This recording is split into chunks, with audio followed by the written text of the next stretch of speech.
나는 그러네. 실질적으로 있으시고 변호인도 있으세요? 반대 거기 있으세요? 아니지. 이러세요. 저희가 한 손님이 그만 좀 하라고 소리를 쳤어요. 이게 또 그 손님하고 싸우고 이게 한 3, 40분 또 밖에 나가서 저한테 욕을 한 3, 40분 그렇게 했죠. 가품을 쓰고 오셨어요. 진품을 보여드렸죠. 그랬더니 도둑놈이라고 사기꾼이라고 하는 댓글을 한 2, 30분 안에 한 60 몇 개를 다루셔서 65개 내가 캡처도 해놨는데 기가 막혀가지고 어떻게 그 사람이 어떤 증권회사의 부사장일까?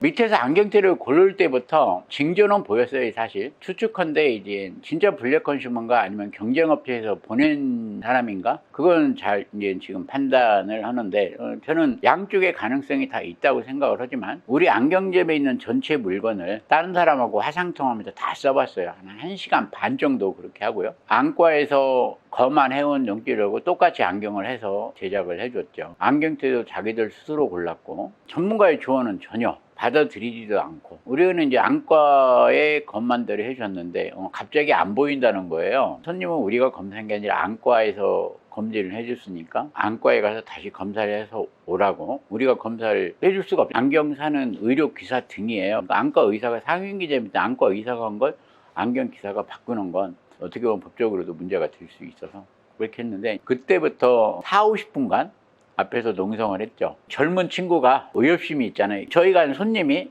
그만 좀 하라고 소리를 쳤어요. 이게 또 그 손님하고 싸우고 이게 한 3, 40분 또 밖에 나가서 저한테 욕을 한 3, 40분 그렇게 했죠. 그때 경찰이 왔었던 건가요? 어떤 분이 그래 장사하는 사람이 이게 이렇게 좋게 해결하시죠 이러더라고요. 우리나라의 어떤 일반적인 사고가 경찰들이 우리 핸드폰에서 이게 이제 이렇게 녹화되고 그런 부분을 다투고 이거 범죄 행위 맞습니다고 갔는데 무슨 연유에선지 경찰의 입장이 바뀌어서 저한테 합의러시라고 전화가 왔어요. 녹취도 돼 있고 제 유튜브에도 그 내용이 있는데 저한테 사건 처리에 대한 결과는 오지 않는데 계속 합의하라고 그랬는데 저는 합의를 못한다고 했는데 아직까지 사건 처리 결과에 대한 통보는 저한테 없고요. 아마 흐지부지 되지 않았을까 그런 생각을 하고요. 그리고 그 전에도 한번 이런 일이 있어서 경찰이 와서 제 CCTV를 확보하겠다고 했거든요. 근데 오지 않아서 오죽하면 제가 CCTV를 오염될 가능성이 있었고 또 오래되면 죽어서 뜯어놨어요. 하도 연락이 안 와서 경찰한테 그 CCTV를 보내줬거든요. 6, 7개월간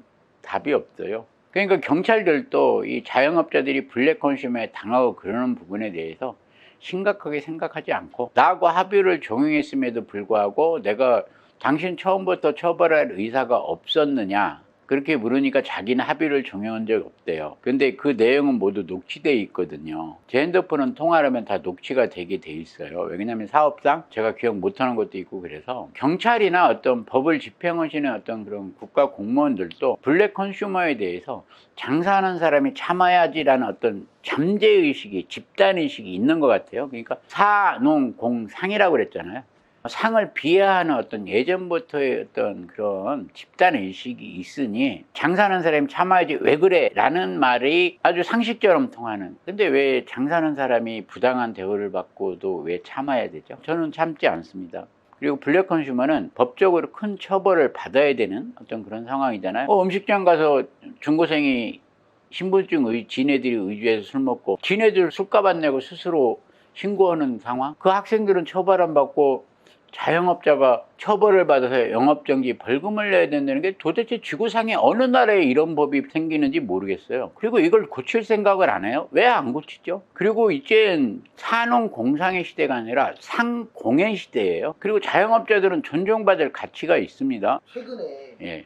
악플 60개 이상 달리신 적 있으셨잖아요. 네. 그분이 증권 부사장이라고 하는데 해서 봤는데 유튜브를 보니까 그분이 맞아요. 근데 그 안경테도 다양한 브랜드가 있고 모조품이나 모방품을 만들지는 않아요. 판매를 하지 않죠. 실루엣 안경이라고 상당히 고퀄리티 안경이 있어요. 가품을 쓰고 오셨어요. 진품을 보여드렸죠. 그랬더니 도둑놈이라고 사기꾼이라고 하는 댓글을 한 2, 30분 안에 한 60 몇 개를 다루셔서 65개 내가 캡처도 해놨는데 기가 막혀가지고 어떻게 그 사람이 어떤 증권회사의 부사장일까? 내 유튜브에 그 사람 이름까지 해놨는데 자기 유튜브는 성공을 못했고 그 증권 한 103만 명 정도 되더라고요. 근데 얼굴도 맞고요. 우리 집에 나가 다른 집에서 안경을 했는데 우리 집에 렌즈 포함 39,000원짜리를 하셨더라고요. 그런 사람이 어떻게 진짜 증권회사 부사장이고 그 회사 유튜브에서 그런 걸 하는지 모르겠어요. 그분 말 증권 말 듣고 했다가 돈 버는 사람이 있을까? 그런데 그 사람이 돈을 벌었을까요? 나는 돈을 못 벌었을 것 같아. 행색도 초라하고. 그리고 또 유튜브 방송을 보니 나이에 비해서 참 경망스럽고 그러더라고요. 한번 나중에 보십시오. 이름은 그 내 유튜브를 보면 거기에 자기가 딱 나와. 그 사람 이름 치니까 그 사람 쭉 뜨더라고요. 자신이 진실을 알지도 못하고 자신의 감정에 의해서 타인을 망해하고 가해하겠다는 사람은 그 사람은 소시오패스적인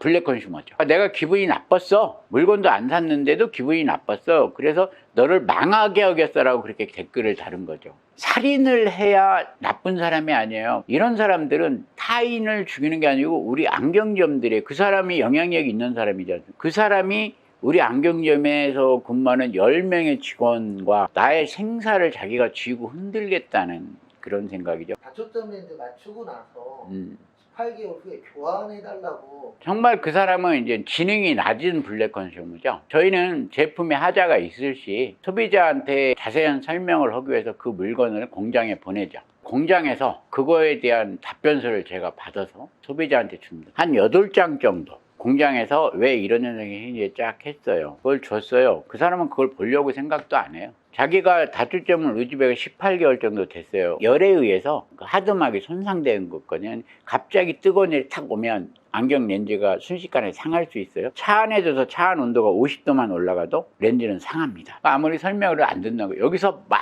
난리를 폈어요. 그걸 또 경찰을 불렀죠. 근데 이런 사람들은 경찰이 오면 너무 공손해지고 굉장히 예의 바른 손님이 돼요. 내가 영업행위로 고소하겠습니다 했는데 경찰들이 CCTV를 볼 생각도 안 해요. 그래서 내가 CCTV를 딱 보면 핸드폰으로 이렇게 해서 보여주려고 했어요. 한 행동을. 아니라는 거야. 보지도 않고 어떻게 아니라고 생각합니까? 하고 제가 말했더니 자기네들은 안다는 거예요. 경찰들도 공무를 집행하는 데서 자기네들도 소비자인 거예요. 내가 지구대장님한테 전화를 했어요. 그랬더니 지구대장님이 오셔서 사과를 하고 허식했는데 고소장을 가지고 왔다. 근데 사실 내가 그 사람을 고소해서 얻을 이익은 하나도 없어요. 그 사람이 처벌을 받는 것밖에 없었는데 고소는 안 했는데 저는 경찰들이나 법 쪽에 관련되신 분들이 자영업자들이 얼마나 블랙 컨슈머한테 고통받고 있는지 18개월 그 사람이 왜 IQ가 낮다고 그러냐면 우리 설명을 들을 생각도 안 해요. 그쪽 시험소에서 이것 때문에 이렇습니다. 여러 가지 사례를 들어서 본 것을 볼 생각을 안 해요. 그러니까 자기 생각만 중요하고 자기 이익만 중요한 거죠. 블랙 컨슈머의 특징은 자기 이익은 중요한데 타인이 가해받는 건 아주 가볍게 생각하는 사악한 인간들이죠. 손님은 왕이다라는 걸 TV에서 많이 광고를 했었죠. 손님의 권리는 분명히 있어요. 근데 손님의 권리가 지나치게 강조되다 보니 자영업에 종사하시는 분들의 권리를 무시해도 되는 줄 알아요. 절대 안 되는 거죠. 블랙 컨슈머한테 강하게 대처하고 계시잖아요. 예. 대처하는 이유가 있으신가요? 문화가 바뀌어야 된다고 생각해요. 제가 사실 이런 거 하나 올릴 때마다 저도 유튜브를 하고 있는데 구독자 수가 몇백 명씩 떨어져 나가요. 매출도 떨어져요. 그거 올린 주는. 그런데 자영업자들 참 힘들거든요. 어디 가서 데모를 하고 싶어도 하루 문 닫으면 정말 데미지가 손해고 내가 이런 말을 주변에다 하면 자영업자 뭐 싸우면 금방 소문나고 유능한 블랙 컨슈머들 있잖아요. 고도화된 블랙 컨슈머들은 지가 막 하고 지가 경찰을 불러요. 그러면 그 사람들은 상당히 고도화됐어요. 경찰이 딱 오면 나는 승질나니까 화가 나 있고 걔네들은 굉장히 예의 바르게 변해요. 그러니까 이런 사람들은 소시오패스성이 강하죠. 굉장히 계획적이에요. 경찰들은 내가 이 집은 왜 몇 번 그래? 경찰들은 저를 이제 의심하는 경우도 있어요. 우리 집에 안경을 오신 고객한테 내가 불친절하고 소리칠 일이 뭐가 있겠습니까? 블랙 컨슈머들은 교활하고 악질적이에요. 저는 그런 사람들하고는 진짜 단호히 경찰에 신고하고 처벌받게 지금 여러 가지 자료를 수집하고 있습니다. 그리고 민사 소송도 저희가 이제 고문 변호사도 직접 섭외를 해서 건건히 전부 다 소송을 해서 그 사람들이 발붙이지 못하는 세상을 만들려고 작은 불씨를 키우고자 합니다. 블랙 컨슈머 분들이 자주 오시나요?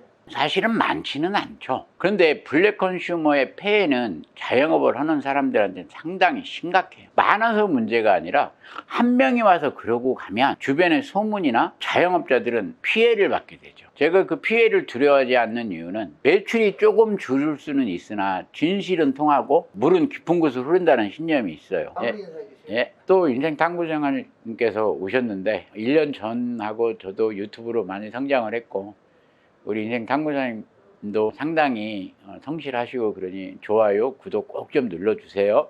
그리고 알람 설정